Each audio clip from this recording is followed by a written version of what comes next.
vous apprêtez à écouter Connaissez-vous, le balado où l'on discute de handicap visuel.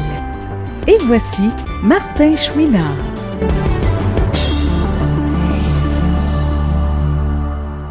Bonjour à tous et à toutes, bienvenue encore une fois cette semaine à une nouvelle émission de Connaissez-vous. Nous sommes déjà le dernier vendredi de février, ce qui m'amène à vous faire une petite annonce spéciale. La semaine prochaine, vendredi, on sera le 4 mars et ça fera déjà 5 ans que le projet Connaissez-vous existe et qu'il y a des entrevues qui sont mises en ligne chaque vendredi de septembre à mai. Eh bien, pour célébrer ça, j'ai une petite surprise pour vous, mais je vais pas être gentil, je vais pas vous en dire très long, mais ce que je peux vous dire, c'est que ça sera un format d'émission un peu spécial dans lequel vous aurez plein de choses, plein de beaux moments et de nouvelles. Donc, je ne vous en dis pas plus, mais comme toujours, dans la nuit du 4 mars, dans la nuit du 3 au 4 mars, il y aura cette émission qui sortira et qui soulignera les 5 ans de Connaissez-vous. Il s'en est passé beaucoup de choses en 5 ans. Je me souviens qu'à un moment donné, je vous avais parlé de mes auteurs masculins et féminins préférés. Il s'agit de Christine Brouillette du côté féminin et de Simon Boulris du côté masculin. Eh bien, c'est encore cela. Hein? Je vous dirais que la seule chose qui a changé, c'est que maintenant, on peut dire autrice. Moi, je trouve pas ça beau, ce mot-là, mais on peut dire autrice. Alors, aujourd'hui, je vous fais une petite mise à jour de certains livres de mon autrice préférée, qui est Christine Brouillet. Et je vous lis la 4e de couverture à l'heure où on se parle et à l'heure où j'ai vérifié là, sur ce qui était accessible dans les livres adaptés, les 2 derniers livres de Christine Brouillet. Et je vous ai sûrement dit à l'époque où je vous avais parlé de Christine que j'aimais beaucoup les livres de la collection Maud Graham, qui est une policière. Eh bien, le premier livre dont je vais vous parler, c'est un livre de la collection Maud Graham aux éditions Druide et qui est sorti en juillet 2020. Et le titre, c'est « Les cibles ». Donc, je vous lis la 4e de couverture. Vous allez voir que, comme d'habitude, ça grouille d'aventures dans ces livres. Rien de plus frustrant pour un policier qu'un cold case, une enquête qui, par manque de preuves, reste non résolue.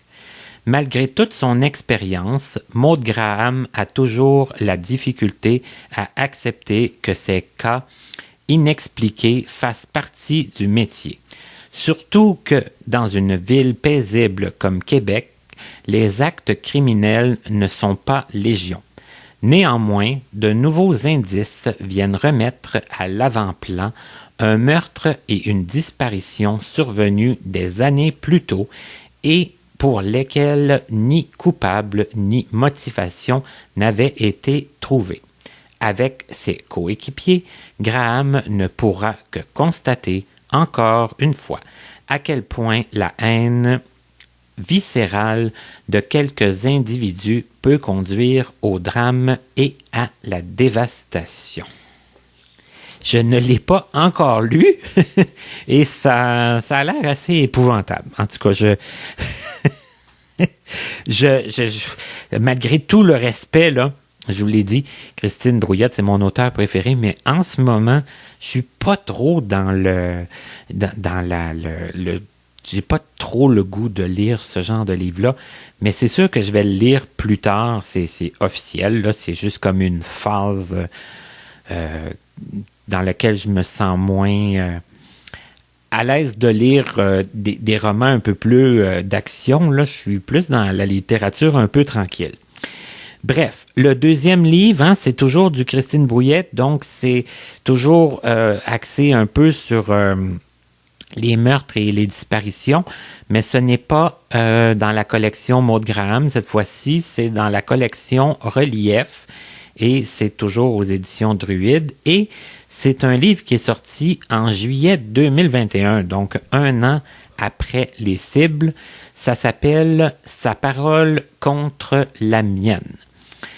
Myriam est une jeune journaliste assoiffée de justice.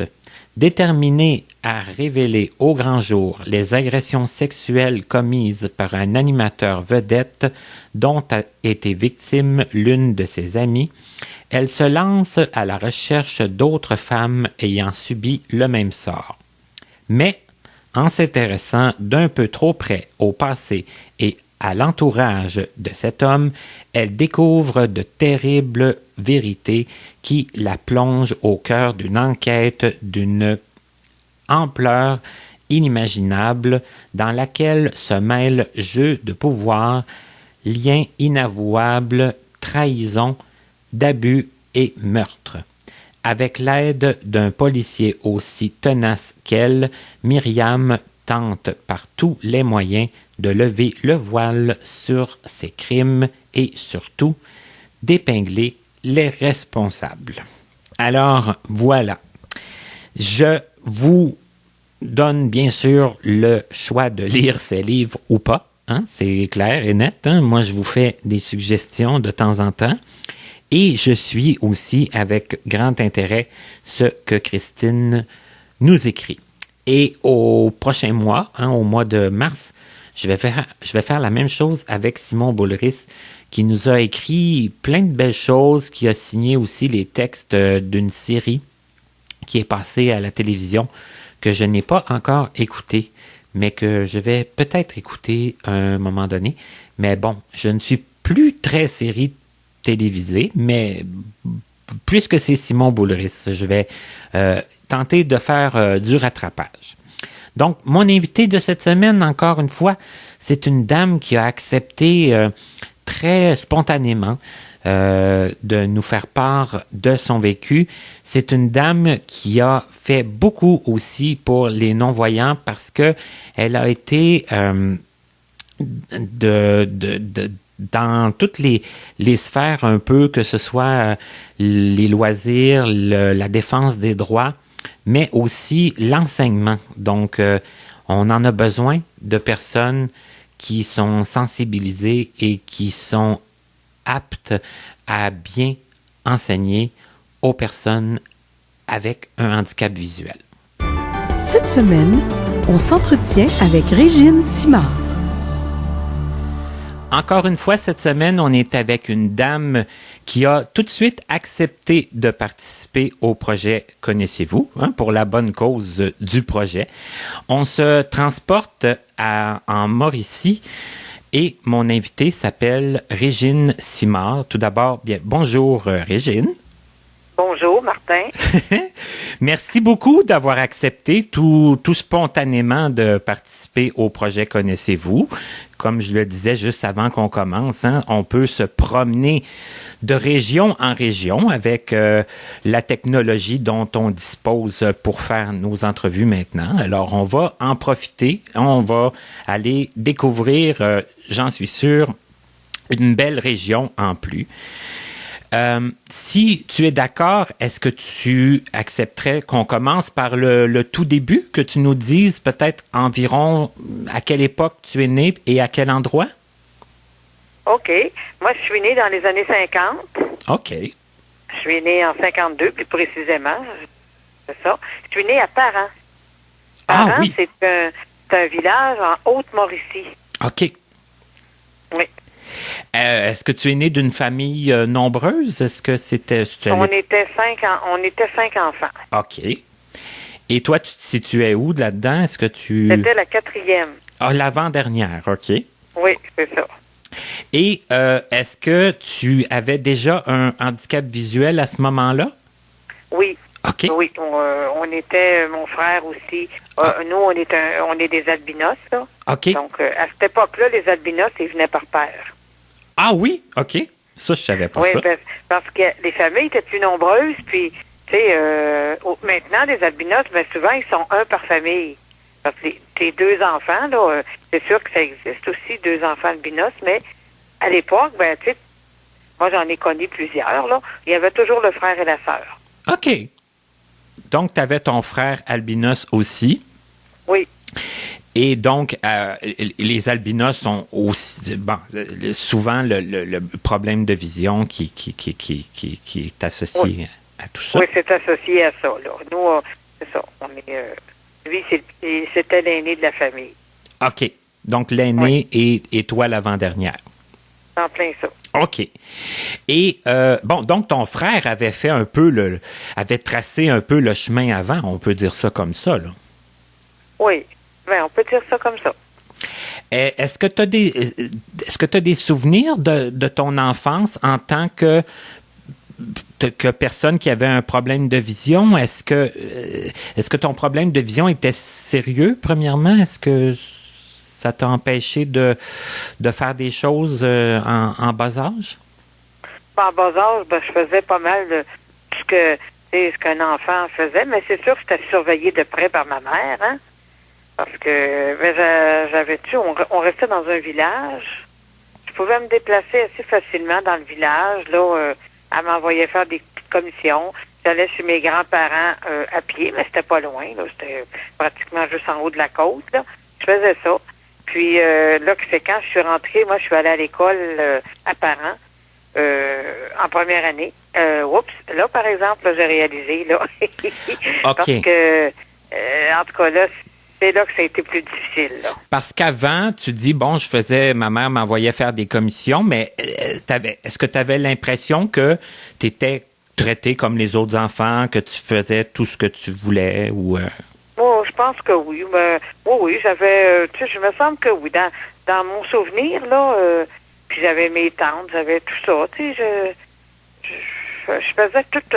ben moi, je pense bien que je faisais tout ce qu'une petite fille de cette époque-là faisait. C'est ça. Dans ce temps-là, on jouait à catin, comme il disait. Oui, c'est vrai qu'on disait ça. Oui, parce que les filles, tu sais, nous autres, on n'avait pas accès aux jeux de ballon puis d'affaires de même. Là, ça se faisait pas à l'époque. Là. OK, moins les jeux extérieurs puis tout ça, là.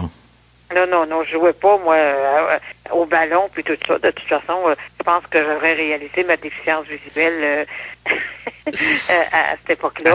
Oui, lors de ces activités-là. Non, moi, je faisais ça. Je faisais des jeux de petites filles, puis je jouais à madame, des affaires comme ça, là. Et parce que c'était ça, la norme à l'époque, c'était ça, les jeux pour les filles, là. Ben, c'est en plein ça. OK. Oui. Donc, à l'école, à Parent, là, ça a été un peu plus... Ah, mon Dieu, oui, ça, c'était pas drôle. Premièrement, tu sais, moi, écoute, en tant qu'albinos, là, c'est sûr que je suis différente, là, parce que je suis pâle de peau et de cheveux. Oui. Puis, tu sais, c'est ça, là. Bon, tu sais, à l'époque, en 52, là, ben, c'était pas en 52 que j'étais allée à l'école, c'était en 58 plutôt. Tu sais, les jeunes, ils étaient pas très gentils, là. Tu sais, la sensibilisation, là, ça n'existait pas. Il y en avait quand pas, là. Quand t'étais différent, là, t'étais un débile ou... tout de suite pointé du doigt, là, puis tout de suite... Oui, absolument, oui. Fait que moi, je me suis fait cacher bien des choses. Puis même l'enseignante, pour elle, ben, tu sais, elle m'avait placé assez loin dans la classe, tu sais. J'aurais peut-être eu avantage d'être plutôt en avant, mais elle m'avait mis loin. Est-ce qu'il vous plaçait par ordre alphabétique? Vu que tu étais dans les S, tu étais loin dans la classe? C'était-tu comme ça? Je sais pas, sais-tu, j'en ai aucune idée, ça se peut, je sais pas. Mais reste que tu étais loin, donc ça t'avantageait déjà pas pour voir comme au tableau puis ces choses-là? Non, pas du tout. Okay. Puis mes parents, ils m'avaient fait faire des lunettes, tu sais, parce qu'eux autres, ils savaient, puis ils avaient vécu... mon frère, lui, il était déjà allé à Nazareth, là, à cette époque-là. OK. Mais, fait qu'il m'avait fait faire des lunettes, mais, tu sais, ça n'a pas amélioré grand-chose, là, parce que la technologie optique était pas aussi poussée que maintenant. Puis, fait que le soir, là, ma mère, elle me faisait faire mes devoirs, là. Puis, mon Dieu Seigneur, c'était donc difficile, parce que, tu sais, j'avais de la misère à lire, là. Ben oui. Tu sais, c'était quelque chose, là. Mais j'avais une excellente mémoire. Puis ça, là, ça l'impressionnait la maîtresse, là. Puis aussi, je sais que, puis je me souviens parce que mon père, il avait dû intervenir. Elle voulait pas de moi dans sa classe à un moment donné, là, au début de l'année, là. Puis mon père et mon grand-père sont allés voir le curé, en tout cas, il a été obligé de me garder. C'est ça. Je me souviens pas trop de l'histoire, là, mais je sais qu'il avait été au presbytère. C'est ça. Puis les gens se gênaient pas pour dire, parce que moi, je suis né en 75, donc je suis allé à l'école en 81. Et puis, ma directrice me voulait pas dans son école non plus, hein, en Abitibi, là. Tu sais, les gens se gênaient pas pour dire, on sait pas quoi faire avec, on veut pas l'avoir dans notre école. Tu sais, c'était... Non, c'est ça. Puis c'était ça. Puis mes parents, regarde, on était en 58, ils voulaient pas...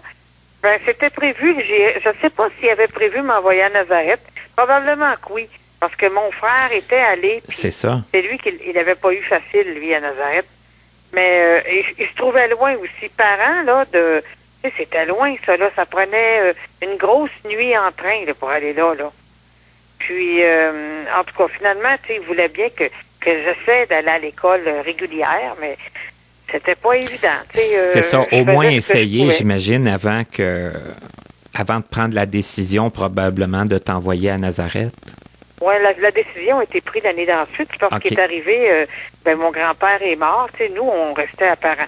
Mais mon grand-père est mort en décembre 58, puis là, mon père, puis il avait voulu le faire en 58, partir de parents, mais mon grand-père voulait pas. Mais lui, il est mort en décembre. Okay. Puis là, à ce moment-là, au printemps, là, il a décidé qu'on partait pour grand-mère. Fait que grand-mère, tu sais, était déjà moins loin de Montréal. Okay. Puis là, mes parents ont décidé qu'ils tenteraient pas la chance une deuxième fois de m'envoyer à l'école à grand-mère. Ils auraient pu choisir ça, mais là, c'était Nazareth. Parce que là, toute la première année à parents, ça a été de plus comme dans le fond, utiliser ta mémoire que le reste, là, que ta vision. Oui, absolument. Tu sais, je faisais ce que je pouvais, là. C'est ça. Mais j'avais une très bonne mémoire. Puis moi, j'étais bien bonne en histoire sainte. Dans ce temps-là, il enseignait ça. Hein? Oui. Fait que je connaissais tout ça. Puis le catéchisme, j'avais tout appris ça par cœur. Mais ça m'a... Tu sais, la maîtresse, ça l'impressionnait beaucoup. C'est ça, ça t'a un peu sauvé là, dans ce que tu pouvais apprendre par cœur, là, parce que... Oui, absolument. Mais c'est sûr que j'ai appris à épeler des mots aussi, des choses. Tu sais, je savais... J'ai appris toutes mes lettres moulées. Dans ce temps-là, on appelait ça comme ça, les lettres majuscules. Fait que, puis ça, je les ai appris cette année-là. Puis, qu'est-ce que j'ai appris, donc? Puis j'ai fait ma première communion. Oui, ça, c'était bien important. Dans ce temps-là, on faisait notre première communion à 6 ans. Okay. Et puis on est parti pour grand-mère le 30 avril. Fait que là, tout le monde a arrêté l'école parce que, tu sais, il n'était pas question de retourner à l'école pour recommencer ça pour en mai-juin. L'année était finie. Mais à l'époque, on déménageait en mai. C'est vrai, ça aussi, hein? On oublie ça des fois. Oui. Mm-hmm. Oui, on déménageait en mai. C'est que nous, on est déménagé. On a pris le train le 30 avril au soir pour s'en venir habiter grand-mère. Mais là, tout était prêt. On avait un logement, tout ça. Là, c'est ça, pour arriver dans le logement le 1er mai, là. Oui, c'est en plein ça. OK. Oui. Puis là, à partir de ce moment-là, là, c'est sûr que j'ai été inscrite à Nazareth. Là. OK. C'est ça. Est-ce que pour toi, tu as un peu de souvenir de ça, le départ de parents? Est-ce que ça a été quelque chose? Ou... Oui, je m'en souviens. Je m'en souviens bien, tu sais. Oh mon Dieu. Je me souviens, là, quand on était. Moi, je suis allée à l'école jusqu'en dernier. J'avais attrapé les oreillons, peut-être une couple de semaines avant. Mais après, j'étais retournée à l'école. Puis là, quand on est parti, la dernière journée, là, Mademoiselle Charrois, ça s'appelait comme ça, là, elle m'a souhaité bonne chance.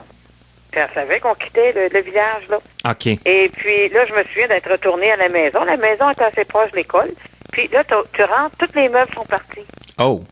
Puis, tu sais, je le savais, tu sais, qu'on partait, mais... Concrètement, qu'est-ce que ça signifiait, là? On le voit quand... Là, tous les meubles sont partis. Mais là, on ne pouvait plus manger. Mais on est allé chez ma grand-mère Couvrette, là, qui était ma grand-mère maternelle, pour attendre le train. Puis après ça, je me souviens, mon oncle Gaétan, il était venu nous conduire dans le train. Puis là, il nous avait recommandé d'être sage, tu sais, puis de pas trop faire de misère à notre mère. OK. Ah oui, mais c'était son frère, hein, ça fait que c'est ça. Puis là, on est parti comme ça, là, du village, là. Ça a été le premier voyage, ça a été le premier... Non, j'étais allée, moi, on était allé là, j'étais allée l'année d'avant, en 58. Là, on est en 59 quand on est parti pour grand-mère.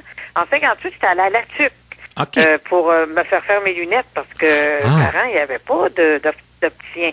Parce qu'à l'époque, c'était un opticien, c'était pas un ophtalmologiste. Hein, mais il faut dire que mes parents, avec mon frère, ils avaient été à Montréal, à Sainte-Justine. Ils avaient fait toute la grosse affaire. OK, ils ont connu Sainte-Justine. L'oratoire Saint-Joseph. Oh, mon Dieu, OK. Ben, tu sais, écoute, c'était leur premier enfant. C'était un albinos. Ils ne savaient pas. Fait qu'ils étaient allés voir des spécialistes. Mais écoutez, l'albinisme, là, ça ne guérit pas. C'est que, pour moi, ben, ils n'ont pas tenté ça. Ils savaient, là. C'est ça, il l'avait vécu avec ton frère. Puis, oui, puis mon père a déjà dit que le médecin qui leur avait dit qu'il pourrait en avoir 2 albinos. C'était une possibilité. OK, même ça, c'était pas une surprise là, totale. Là. Ça a dû être, tu sais, c'est sûr qu'ils espéraient pas. Non, mais... Parce qu'ils ont eu d'autres enfants, tu sais, j'ai 2 frères, moi puis mon frère aîné, là. Eux autres, il n'y a pas de problème. C'est ça. Puis après, il y en a un après moi, lui non plus, il n'a pas été albinos, là.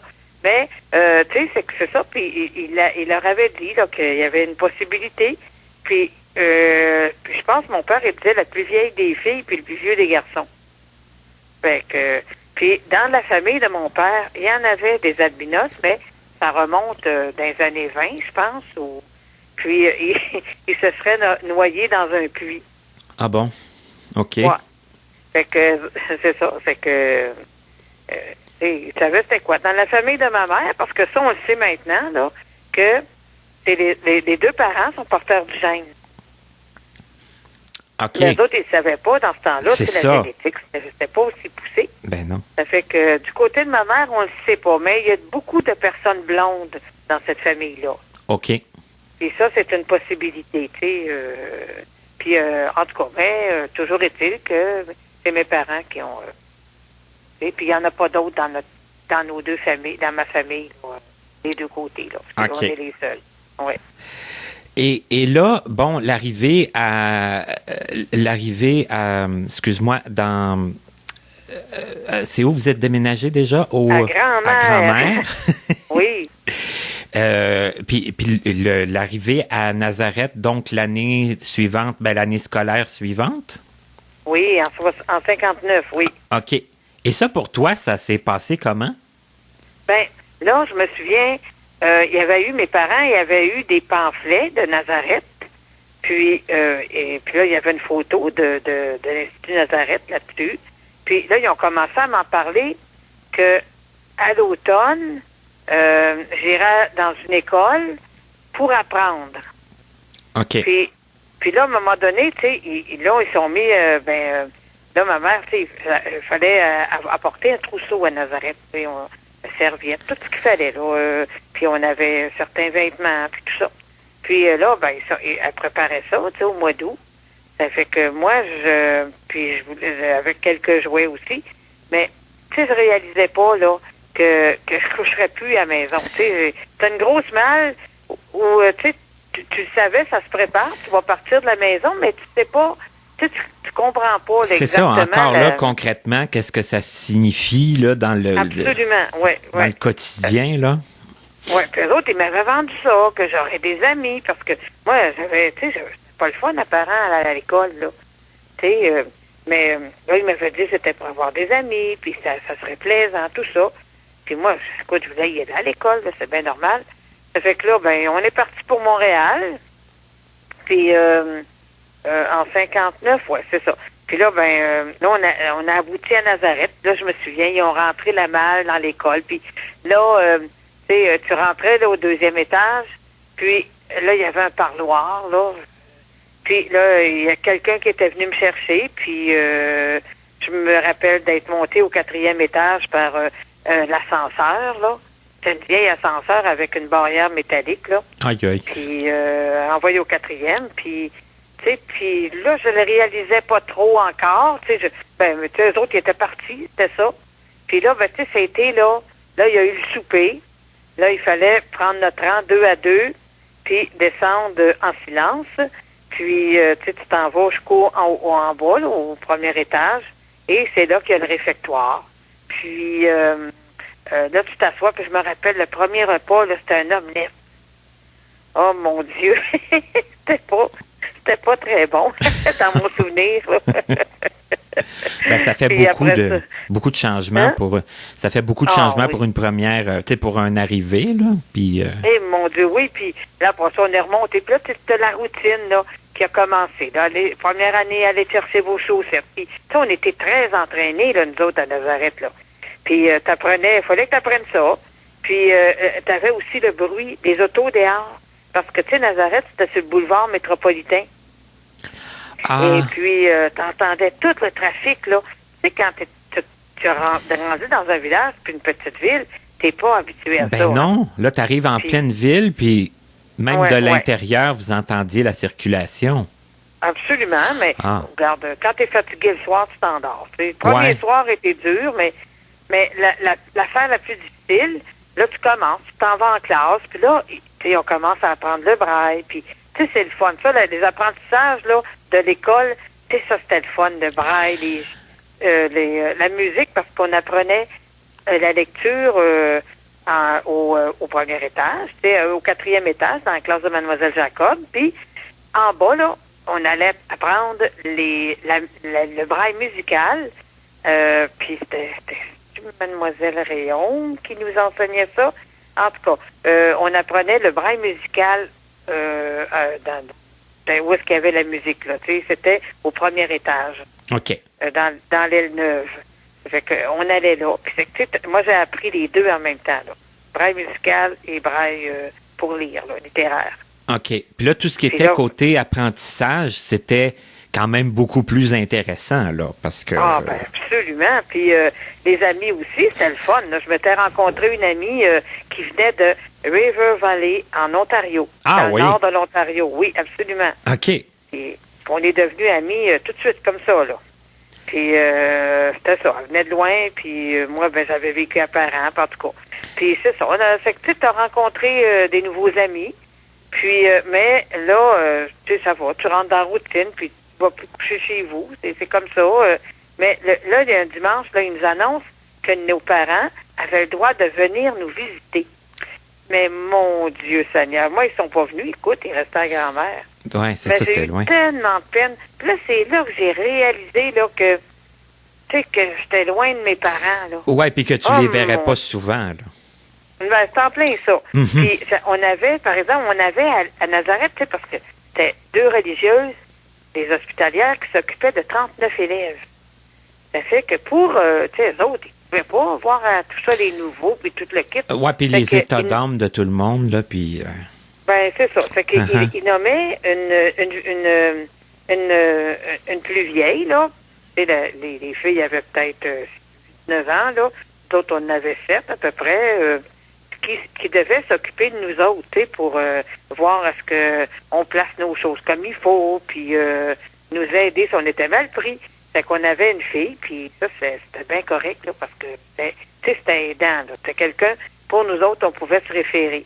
OK. Puis, ça se renouvelait, hein. Ça, c'est, toi, quand tu allais dans les années plus, là, tu montais en 2e ou 3e, ben, tu pouvais avoir aussi une responsabilité comme ça, là. OK, oui. De t'occuper d'une plus jeune. Oui, parce que c'est ça, vous deveniez plus vieille à votre tour. Oui, c'était un roulement qui se faisait. OK. Fait que, tu sais, qu'est-ce que tu veux, mais mon Dieu Seigneur, mais après ça, ben là, regarde, ils ont fini par se consoler. Puis là, à un moment donné, il est venu, il y avait des congés du mois.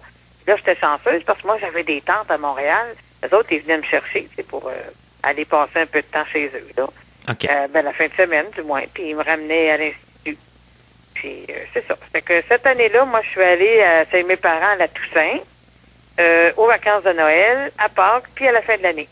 OK. Mais, ouais, fait que c'est ça. Puis la 2e année, ben, Là, il y avait plus de monde en ville. Mes grands-parents étaient venus s'installer à Montréal. Puis la sœur de mon père aussi. Mais c'est comme ça que ça se passait. OK. Donc, c'est un peu difficile au début, c'est de s'habituer d'être loin de chez soi, puis s'habituer à la routine de la place, là, mais c'est quand même comme le côté apprentissage, ça devient comme plus facile, hein, forcément, parce que c'est adapté. Mm-hmm. Oui, c'était le fun. Tu apprenais à lire avec tes doigts, puis puis il enseignait, c'est sûr qu'avec une petite idée visuelle, il y en a qui regardaient, les points. Oui. Fait que là, le truc, là, il mettait un linge chez les mains. Ah oui, il faisait ça? Oui, absolument. Oui, absolument. Oui. OK. Mais c'est ça. Puis, il y avait la tablette de chiffres à maîtriser. Moi, je me souviens, Mademoiselle Jacob, elle m'avait gardé parce que j'avais de la misère à comprendre ça, puis elle m'avait tout expliqué. Puis quand j'ai compris, là, ça allait bien. Là, tu étais bonne en chiffres, puis avec le... Ah oui, puis l'année que j'avais fait, parce qu'on m'a fait recommencer la première année, l'année que j'avais fait, moi, je savais déjà bien des choses, là. C'est ça. Ça allait bien. Mon affaire, ma première année à Nazareth, là. Ah oui. Mm-hmm. Et là, t'es resté combien d'années? Je suis restée à Nazareth 12 ans. OK. Oui. Et là, bon, l'apprentissage se poursuit, les amis. Est-ce que toi, tu as poursuivi dans la musique? Qu'est-ce qui s'est passé pour toi pendant toutes ces années? Regarde, à Nazareth, on était dans une chorale quasiment d'office. Là. OK, d'accord. Ça fait que, puis à un moment donné, j'ai été suivre des cours de piano. Je suis allée, je pense que j'ai fait de la musique peut-être en 4e, 5e, je ne sais plus, mais j'étais pas très... j'aimais pas très... J'avais de la misère avec le prof. Okay. C'était trop... oh mon Dieu, c'était trop dur, trop très sévère. Strict, ouais. J'aimais pas tant ça, la musique, mais je le sais pas. C'est parce que j'aimais pas le prof, j'aime ça, la musique, j'aime ça, puis j'avais un petit peu d'oreille. C'est sûr que j'étais pas talentueuse comme d'autres, là. Mais le prof, oh my God, moi, j'ai frappé, là, en tout cas... aujourd'hui, ça passerait plus un prof de même. C'est ça.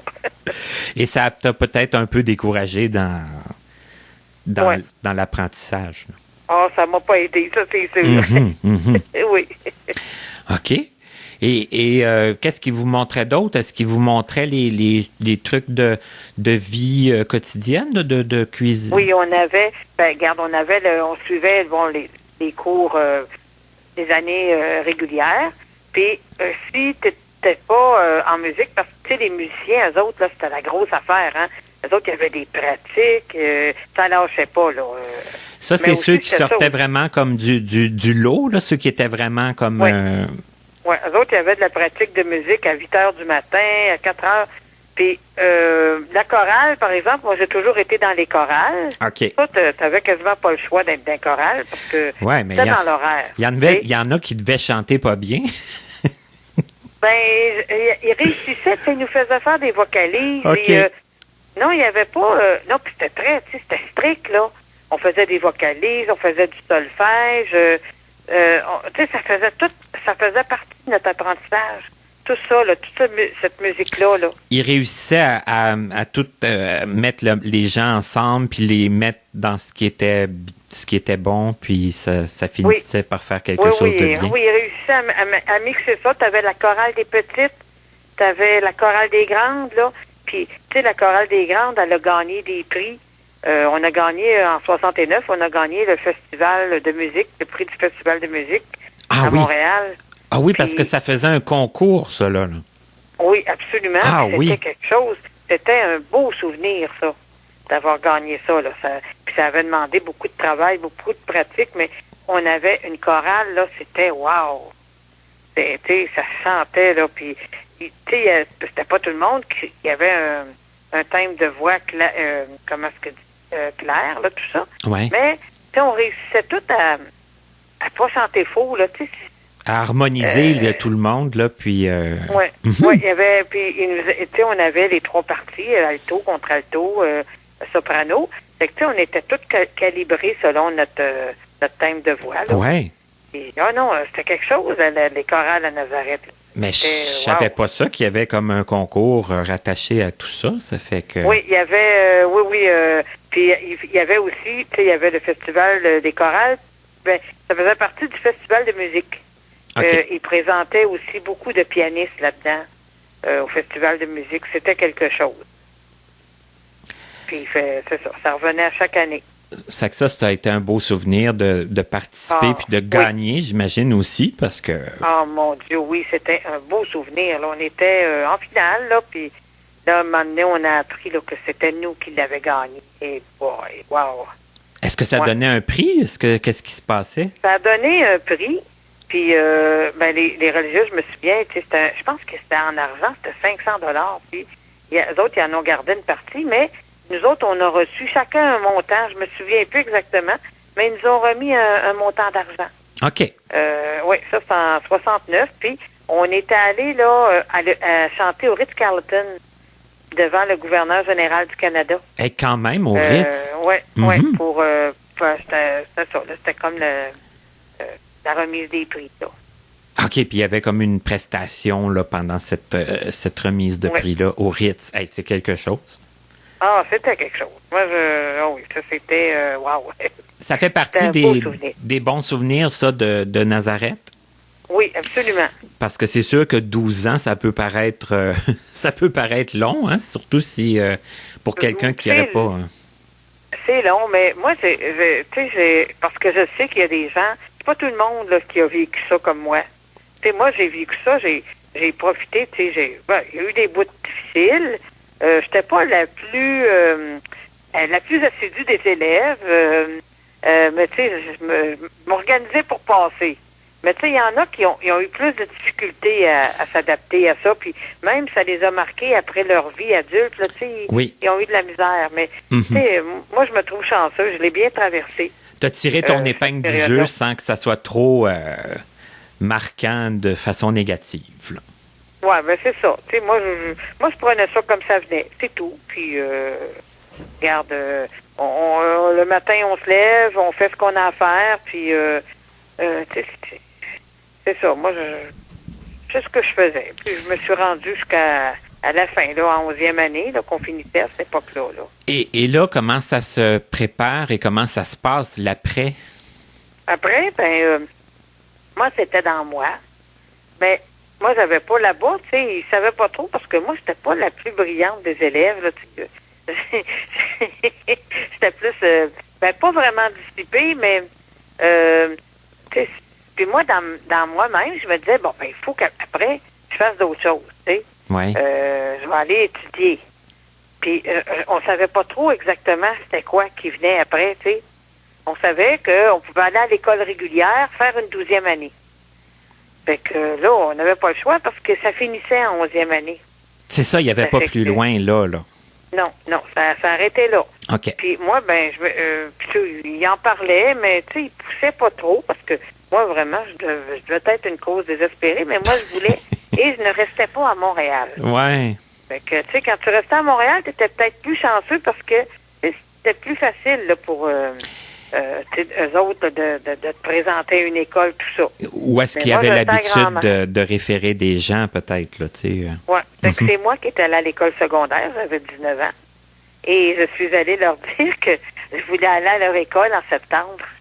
OK. Puis là, finalement, je me suis représentée en septembre. Et là, on m'a admis. Écoute, j'avais le droit. Puis, c'est ça. Je me suis en allée, là, avec mon petit bonheur à l'école régulière. J'utilisais le braille. Je savais un peu écrire en imprimé. En imprimé.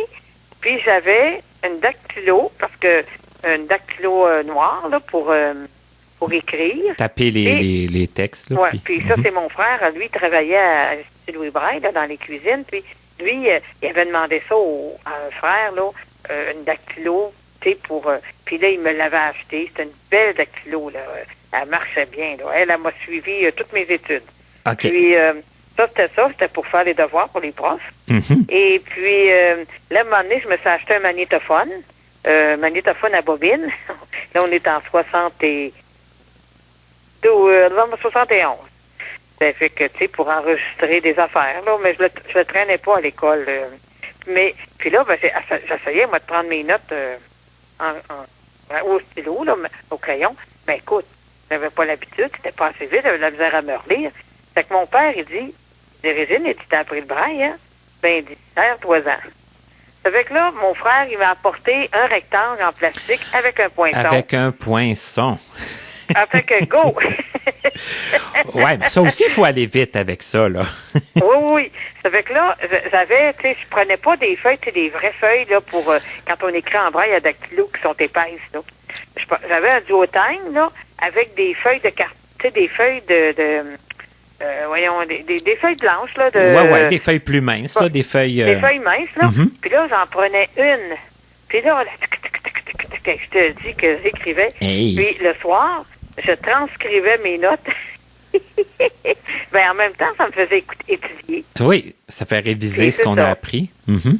Oui, puis j'avais une loupe aussi parce que, tu sais, le braille, il n'y avait plus de livre en braille, là, rendu au secondaire 5, là. Uh-huh. Fait que j'avais une loupe ordinaire, une loupe de bijoutier. J'avais acheté ça, là, en quelque part à grand-mère, là. Puis, je lisais là-dedans avec ça, toi, de peine et de misère, mais je lisais pareil. C'est ça, au moins tu réussissais à... Ben, j'étais bonne dans mes matières. C'était la géographie, naturellement, l'histoire, ça, j'étais bien bonne. Puis, mon Dieu Seigneur, mais j'aimais ça à l'école, c'était le fun.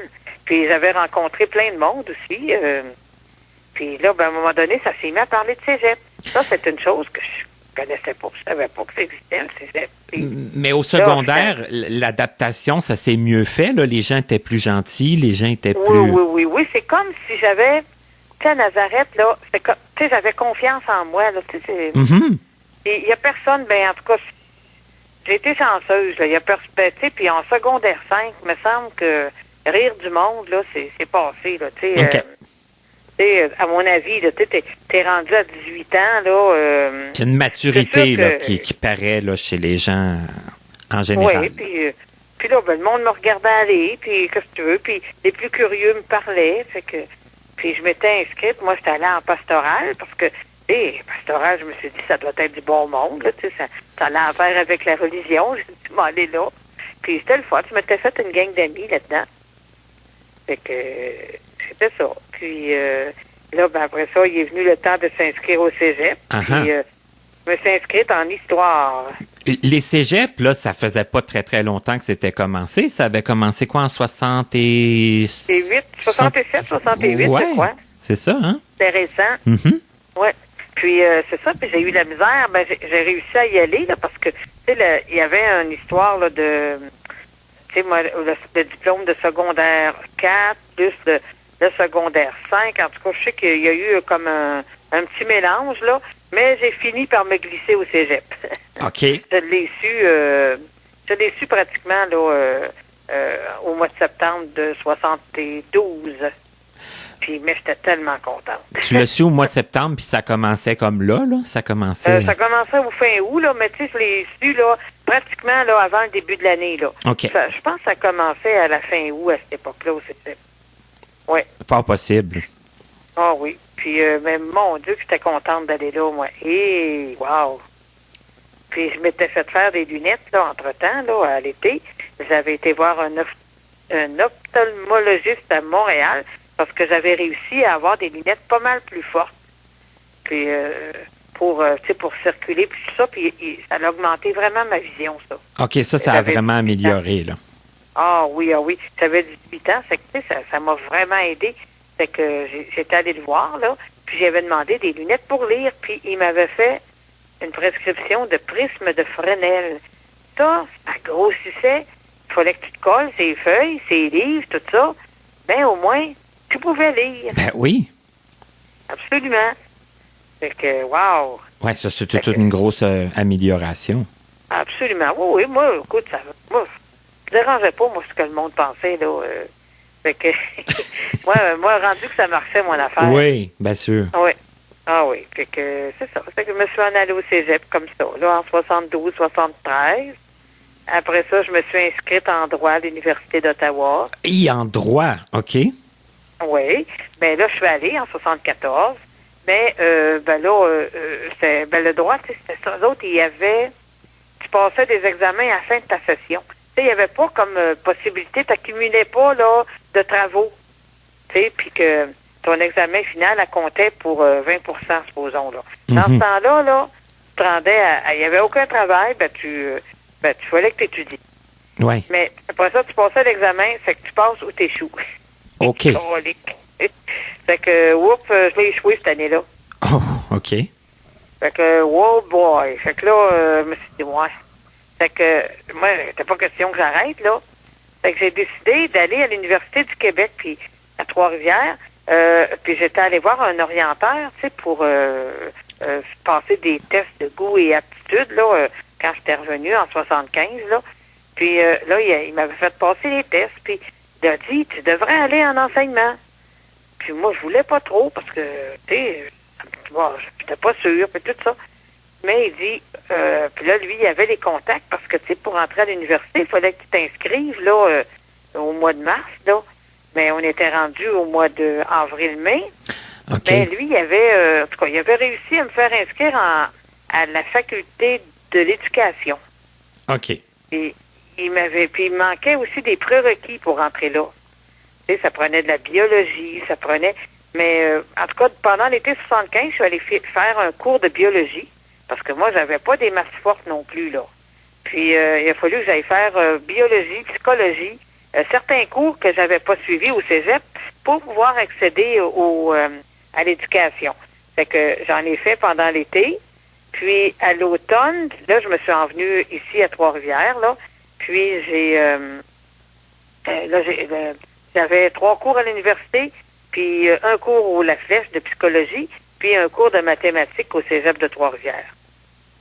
Ça fait que, en tout cas, ça fait que c'est comme ça que j'ai commencé mon bac en enseignement.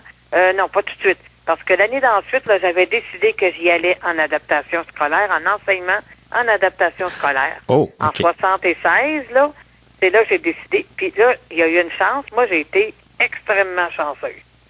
C'est que j'allais, tu sais, à Trois-Rivières, à cette époque-là, on avait l'INCA. Puis c'était M. Gilles Lagrange, lui, c'était le directeur de l'INCA.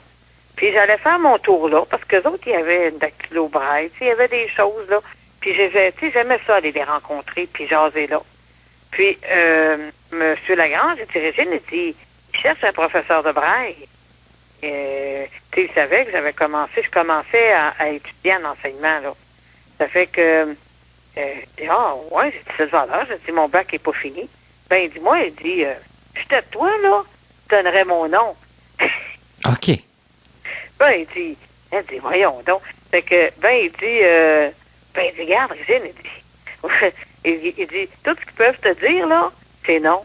Ben, c'est ça. Fait que, essaye-toi. Ça fait que j'ai appelé, donc il m'avait donné le numéro, puis je leur ai dit, mon histoire, c'était à la Nazareth, puis là, j'étais étudiante à l'UQTR en enseignement d'adaptation scolaire, blablabla. On m'a rencontré, puis là, le directeur d'école, il dit, c'était l'école Marie-Leneuve, le directeur, il dit, il dit, je vais voir ce que je peux faire. Bon.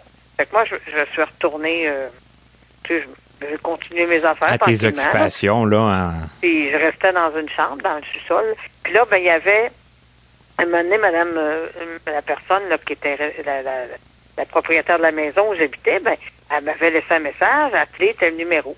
Fait que je rappelle, là, il dit, Régine, il dit, on a besoin de baptistère, bon, blablabla, tout ça. C'était la semaine. Moi, j'allais voir mes parents la fin de semaine à grand-mère en autobus. Là, je pars en plein mercredi, puis je m'en vais chercher baptistère, tous mes papiers là, qu'il y avait besoin. Là. Puis là, mes parents, ils ont dit, coudonc, qu'est-ce que tu fais? Fait que là, j'ai dit, je vais peut-être avoir une job, ils ont besoin d'un prof.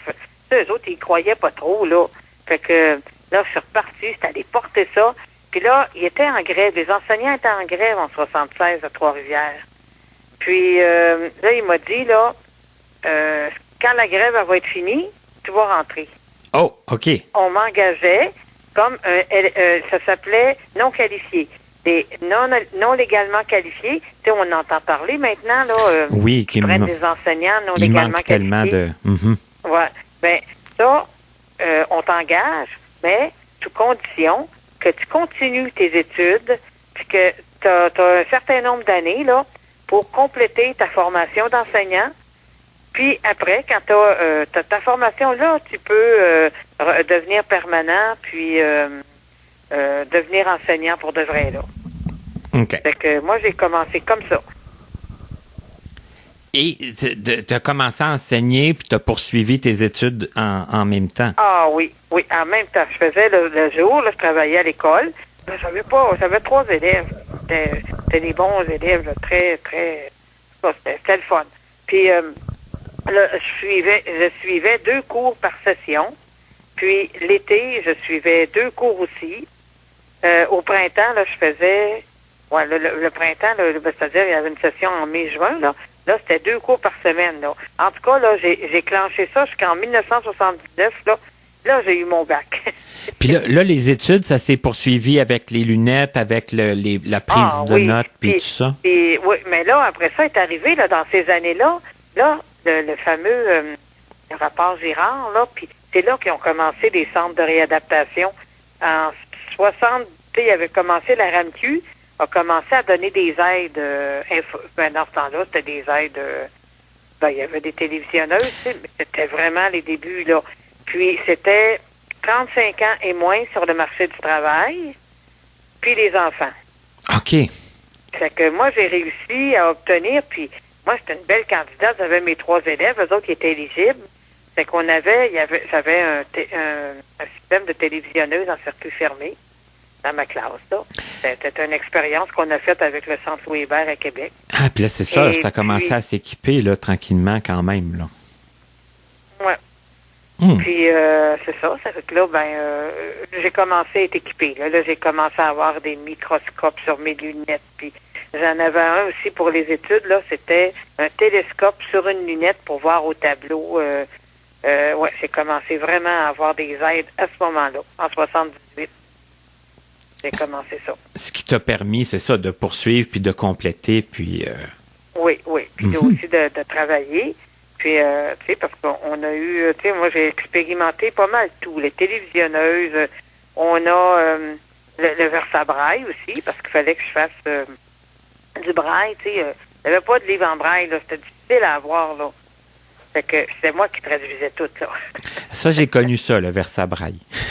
Ah oui, c'était le fun, ça marchait bien. Tu sais, comme moi, j'ai passé comme d'écrire avec la Perkins au versabraille, là. C'était quand même toute qu'une amélioration.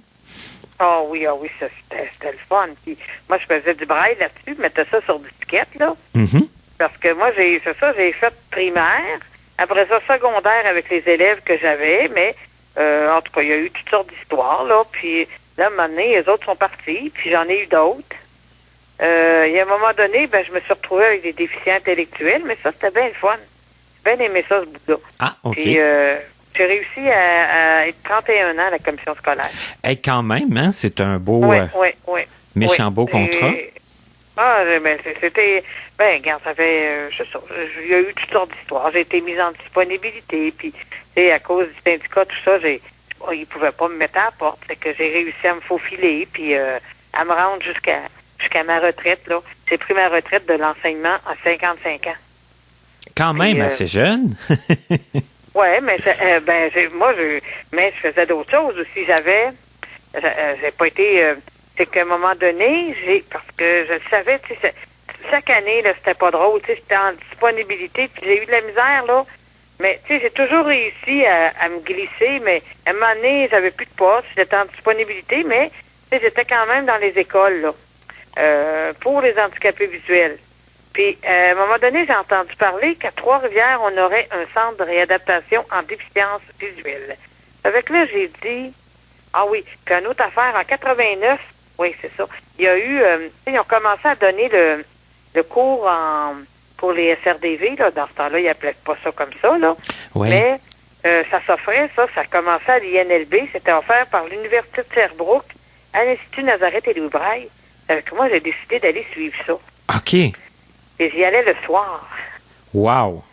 Ouais, fait que je l'ai faite, j'allais le soir, puis j'avais une autre personne aussi qui était dans la région, avec qui j'ai pu voyager, mais ça a duré jusqu'en 93. Parce que je me dis, si je fais ça, quand il va y avoir le centre de réadaptation en ville, mais je vais peut-être pouvoir aller travailler là. Ben oui, ils vont sûrement chercher des gens, puis... Ben oui, ça fait que là, ben je me suis présentée, j'ai posé ma candidature, puis j'ai réussi à obtenir un temps partiel, là. 14 heures semaine. OK. Et à un moment donné, tu sais, j'avais baissé mon temps d'enseignement. En tout cas, j'ai chevauché les deux, là, réadaptation puis enseignement. J'ai fait ça plusieurs années. Mais ça devait être quand même stressant, comme quand tu disais que d'année en année...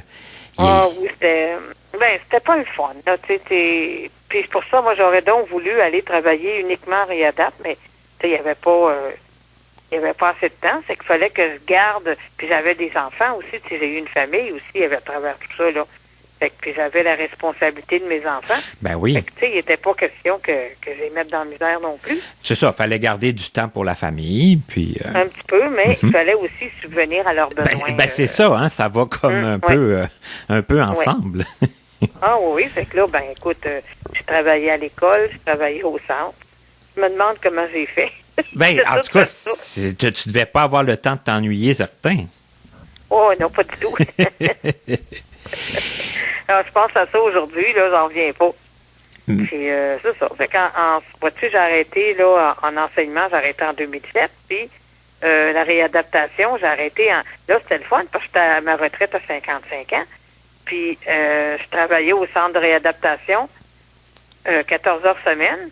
J'ai fait ça jusqu'à l'âge de 65 ans. Ça a toujours resté à 14 heures semaine? Oui. Okay. Ben, j'ai été à 10 heures à un moment donné. J'avais baissé à 10 heures. À un moment donné, quand je travaillais en enseignement, ben, j'avais demandé d'être à 10 heures. Tu sais, c'était assez, là, les deux. Oui, ben, parce que là, débordait, là. Fait que 10 heures, ça allait bien aussi. Okay. C'est ça, j'ai fait des 80% de tâches en enseignement, 90. Fait que ça allait bien. Là. Je pouvais faire rentrer ça entre 8 heures du matin et 5 heures le soir. Là. Ah oui, OK, en conciliant les deux, ça faisait comme une journée. Oui. Ah oui, tu sais, je travaillais à l'école, puis d'un coup, oups, là, je transférais au centre à 3h30. Puis ma dernière année, ben, je travaillais 4 jours à l'école, puis 5e jour au centre. En tout cas, tu sais, je te dis, c'était organisé, mon affaire. Hey, quand même, hein? Mais en tout cas... J'y pense, là, puis je me dis, mon Dieu, ça n'a pas de bon sens. Mais c'était une journée à la fois. Ben, c'est une belle philosophie, ça, de dire une journée à la fois, là. Ah oui, c'était ça. C'était une journée à la fois, puis oui, on continue. Puis j'ai été, tu sais, moi, j'ai été chanceuse parce que j'ai pas connu ça, moi, des congés de maladie. Tu sais, j'ai eu 2 enfants, j'ai eu des congés de maternité, mais j'ai eu une bonne santé, là.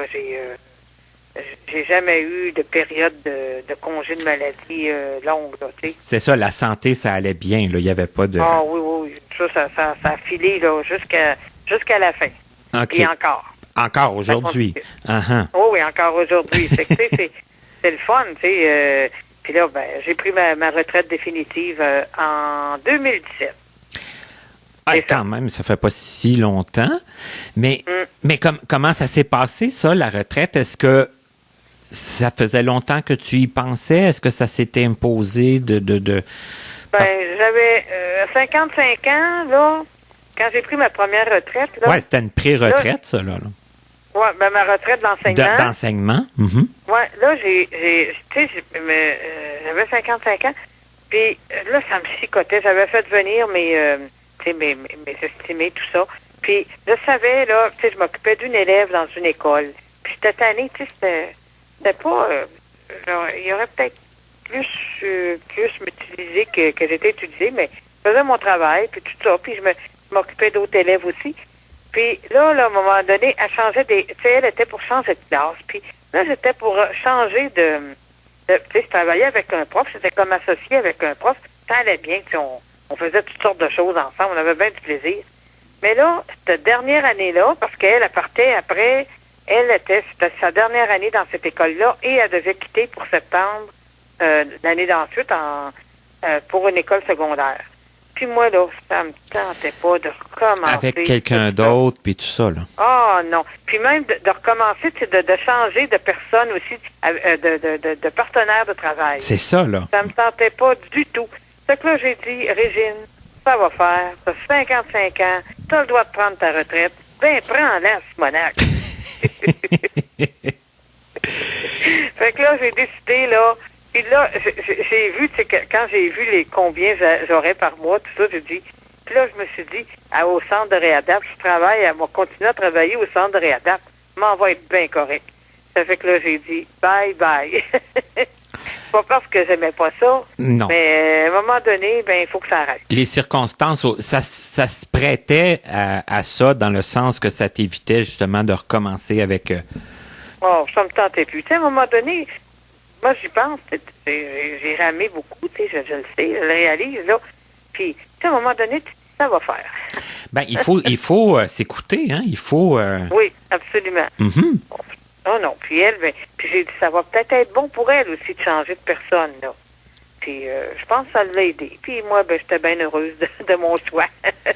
Là, ça te faisait un peu plus de temps pour toi, mais tu tombais pas non plus avec rien. Ça fait que ça, c'est... Moi, non, ben, j'avais mon travail au centre, là. C'est ça. Mais moi, j'ai toujours été active dans les associations. Ben, ça, c'était ma prochaine question, parce que c'est un autre point qui m'intéresse, les associations. Ah, absolument. J'ai commencé dans le CCA de grand-mère.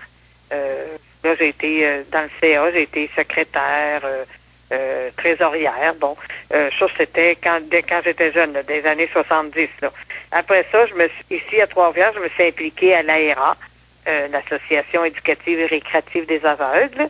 Et puis là, ben, tu sais, là, nous, on était comme membre on était au RAC aussi.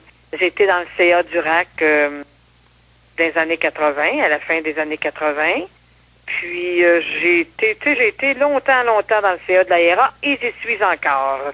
OK. Oui. Puis nous autres, c'était une association de loisirs à l'époque. Puis, tu sais, j'ai été, là, ça fait depuis 96 que je suis dans le CA non-stop. Hey, ça veut dire plus de 25 ans, là. 25 ans passés. 26 ans, peut-être, je sais plus, là. Ouais, ça fait 25 ans. En tout cas, ça fait longtemps. Oui, c'est 25 ans. Ouais, c'est 95 en réalité, oui, c'est ça. Puis ça, là, cette association-là, on a décidé qu'on l'amènerait, tu sais, pour être subventionné par le gouvernement. Pour avoir un directeur et tout ça. Mais moi, je suis dans ça, là.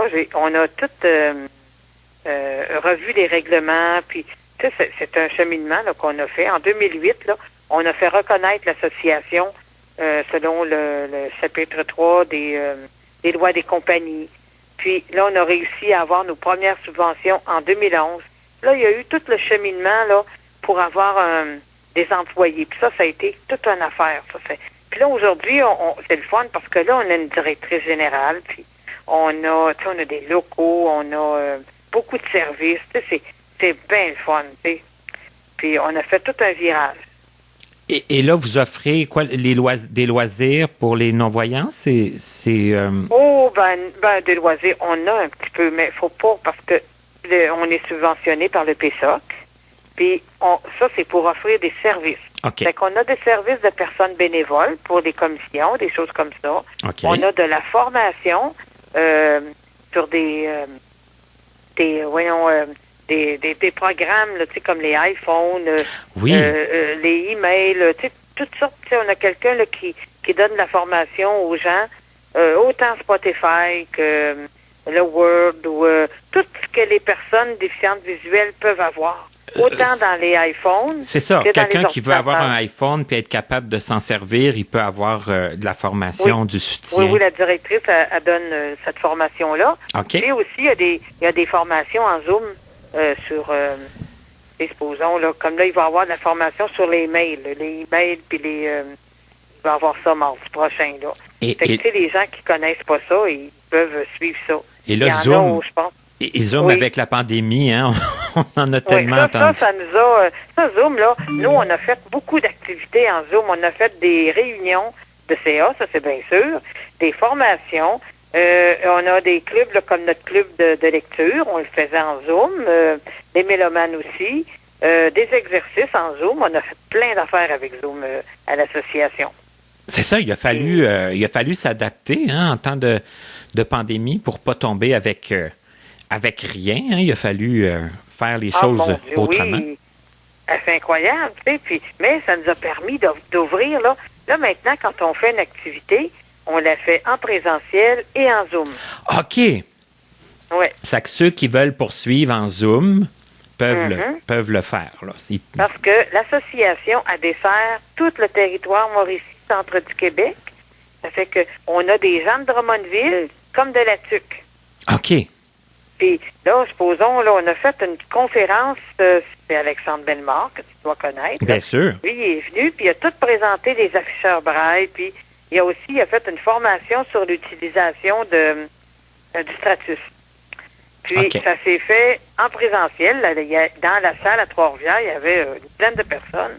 Puis, à Drummondville, il y était 4-5 dans le local de Drummondville, parce qu'on a un local à Drummond. Et à la TUC, il y avait un participant. Puis il y en avait d'autres aussi à Grand-Mère, puis tout ça. Fait que, tu sais, c'est ça, là. Là, on va développer beaucoup ce côté-là. Parce que ça, avant la pandémie, ça n'existait pas. On n'y pensait pas, mais là, c'est une possibilité, là. Puis, on a aussi des exercices là, de conditionnement physique. On fait ça le jeudi, là. Mais il y a une personne, elle ne peut pas se déplacer. Donc, on les fait en Zoom pour elle. Ah, mais c'est quand même extraordinaire quand on pense à ça. C'est comme un petit peu un côté positif à toute cette pandémie-là qu'on a vécue. La pandémie va nous avoir apporté ça. Puis c'est tellement le fun, là. Oh oui. Ça inclut encore plus de gens, là, les gens qui sont plus loin, les gens qui ont plus de difficultés à se déplacer et puis tout. C'est vraiment extraordinaire. Ah, ça, là, oui, absolument. Puis on a, tu sais, nos formateurs, là, comme on a Olivier d'Anjou. Lui, il vit à l'MLB. Ben oui, je le connais, lui aussi. Oui. Puis lui, là, quand tu sais, c'est le fun parce que c'est comme s'il était avec nous autres à Trois-Rivières. Quand il nous parle, là, en Zoom, là. Tu sais, c'est vraiment le fun. C'est ça, tout le monde est comme réuni quand même en direct, là, tu sais. Oui, oui. Mm-hmm. On a même fait une cabane à sucre en Zoom. Ah oui? Absolument. Ben, notre directrice, elle nous avait fait livrer un repas de cabane à sucre, là, tout arrivé dans une belle boîte. On avait tout ce qu'il fallait, là. On avait juste à le faire chauffer. OK. Puis, là, il y avait de la musique, on a chanté, c'était tellement drôle, là. C'est juste à y penser. Oh non, c'était tellement le fun. Ben c'est incroyable parce que c'est ça, il y a moyen, tu sais, j'allais dire il y avait moyen, mais il y a encore moyen parce que ça l'a ouvert comme des possibilités et ces possibilités-là vont pouvoir se poursuivre par après, puis il y a moyen de faire plein de choses quand même, là, même si c'est pas en présentiel, puis les gens qui sont comme plus loin puis qui ont peut-être moins le goût de se déplacer peuvent être autant inclus dans ces activités-là. Oui, on peut avoir, on a un monsieur de la TUC, là, lui. Tu sais, c'est loin, la TUC, là. De chez nous, c'est à peu près 1h30 en auto. C'est ça, tu peux pas te déplacer toujours.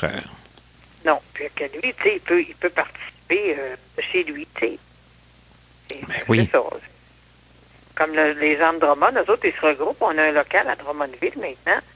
Puis les gens se regroupent au local. Puis eux autres, ça nous permet de se rencontrer. Ils sont dans la même ville. Puis c'est le fun. T'sais, on échange avec eux autres par Zoom, là. Ah, c'est des incroyable. Fois, on a de visite. Ben des oui. fois, ils viennent... des fois, on va les voir. C'est ça. Des fois, ça fait du bien de se voir en vrai. Ah oui. Oui. Ah oui, absolument. Et là, moi, on va pouvoir le faire. Là. Ça va bien aller. Oui. C'est ça, là. À un moment donné, on voyait pas... on voyait pas le bout de la lumière au bout du tunnel, mais là, on commence, là, quand même. Ça, c'est plus intéressant. C'est vrai. Ah oui, c'est une belle époque. Et là, j'ai envie, on se dirige tranquillement vers la fin de l'entrevue, à moins qu'il y aurait autre chose que tu voudrais raconter, mais... Non, c'est bien assez, là. Là, c'est raconté, là. Mais la technologie, pour toi, ça a toujours été quelque chose d'intéressant? Ça a toujours été... Oh, mon Dieu, oui. Hey, ça, là, une affaire qui a... Tu sais, moi, j'ai tout vu évoluer, l'ordinateur. Ben oui. Ça a commencé des années 80. Quand il a commencé à avoir le versa braille, après ça, tu sais, moi, j'utilisais le braille, là, beaucoup.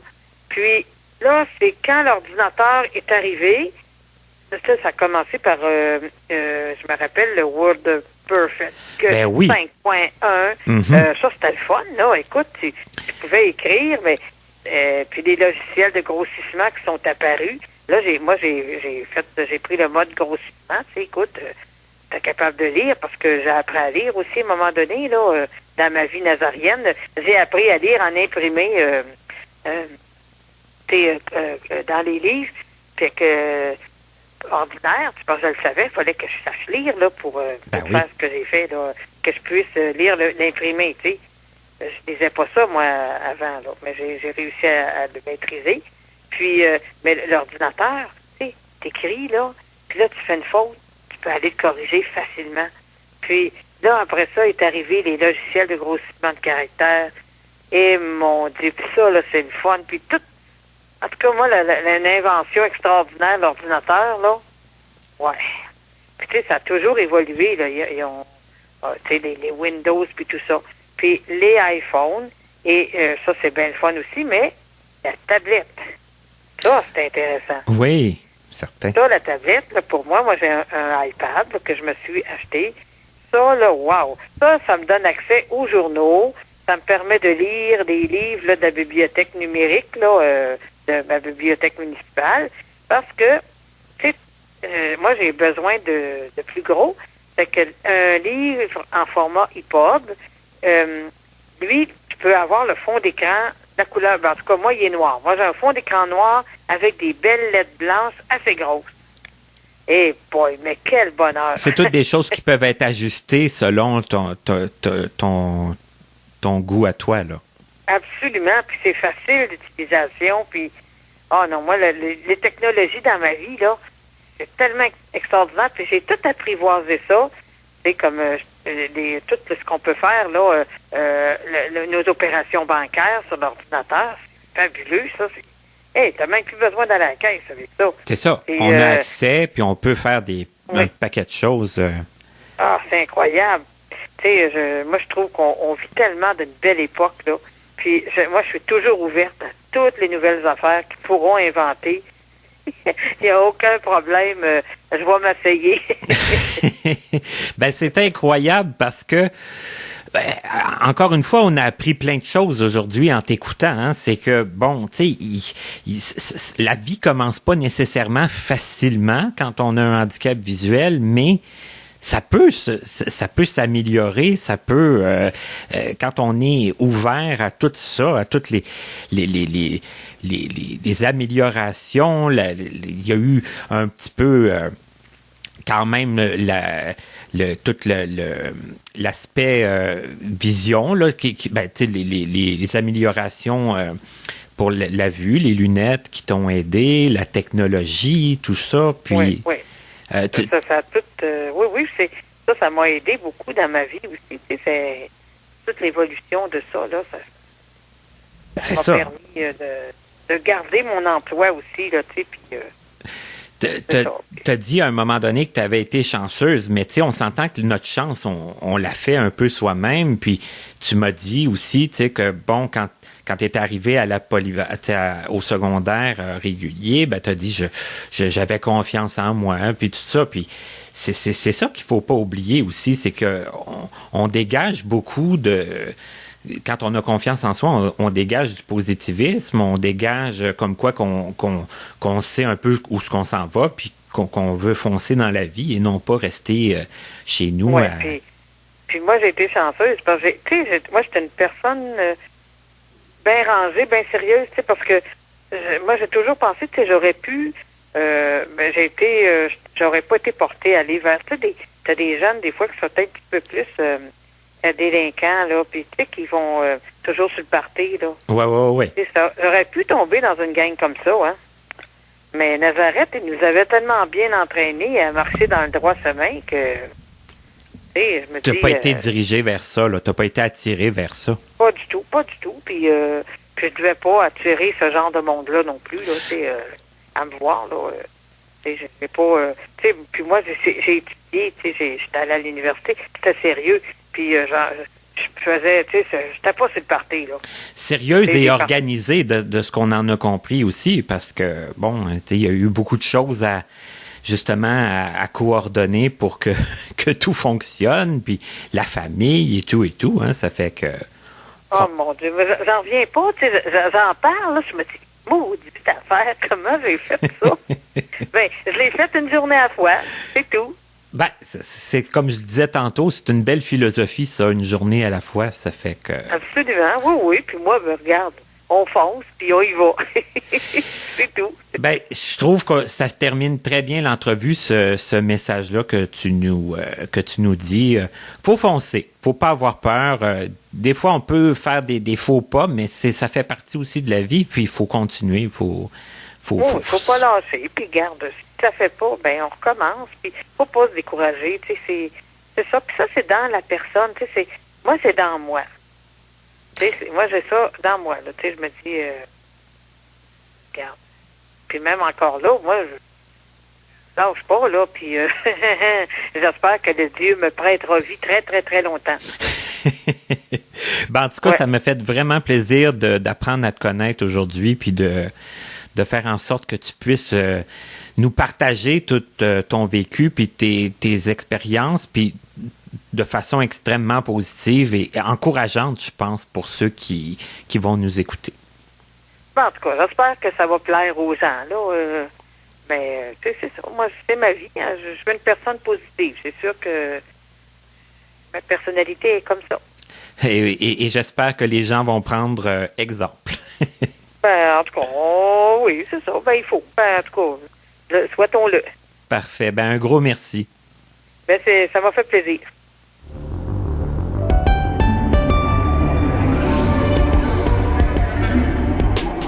C'était Connaissez-vous avec Martin Chouinard. Collaborateur bénévole. Présentatrice, Katia Darèche. Recherchiste, Pierre Saint-Onge. Montage, Frédéric Gauthier. Mise en ligne, Stéphanie Carrasco. Musique, Stéphane Pilon. Pour toute question, commentaire ou si vous désirez écouter ou réécouter nos entrevues, visitez notre site web au www.martinchouinard.com. En terminant, il est important de prendre note que les opinions émises par les invités entendus dans ce balado leur appartiennent et ne reflètent pas nécessairement la pensée des collaborateurs de Connaissez-vous. À bientôt!